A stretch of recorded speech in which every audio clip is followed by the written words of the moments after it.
ప్రియమైన యేసయ్య, మీ ఘనమైన కార్యాలను బట్టి మీ పాదాలకు వేలాది స్తుతులు స్తోత్రాలు చెల్లిస్తూ ఉన్నాము. వీళ్ళందరి కొరకు, మా అందరి కొరకు ఉదయకాల సమయంలో మేము ప్రార్థిస్తూ ఉన్నామయ్యా. కార్యం చేయండి ప్రభు. ఎవరైతే సహాయం కొరకు ఎదురు చూస్తూ ఉన్నారో, ఎవరైతే నీ సన్నిధిలో వేచి ఉన్నారో నీ కార్యము కొరకు, వారందరి జీవితంలో నీ అద్భుతాన్ని చేయవా ప్రభా.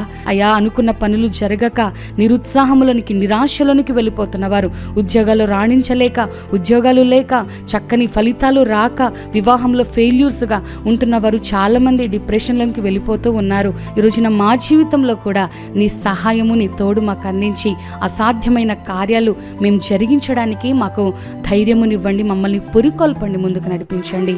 ఈ దిన దీవెనలు మా మీద మెండుగా మీరు కృమ్మరించమని నాయన, నూతనమైన కార్యాలు, నూతన స్వభావము, నూతన ఆలోచన, నూతన మనస్సు మాకిచ్చి మమ్మల్ని నూతన పరిచి ముందుకు వెళ్ళమని, నీ దయగలిగిన హస్తము, నీ కనుచూపుని బిడల మీద ఉంచి నడిపించమని మనసారా కోరుతూ, నీ కాపుదల భద్రతకి మమ్మల్ని మేము అప్పగించుకుంటూ, నజరేయుడైన యేసుక్రీస్తు అతి శ్రేష్టమైన నామమున స్తుతించి ప్రార్థించి అడిగి వేడుకుంటున్నాము పరమ తండ్రి.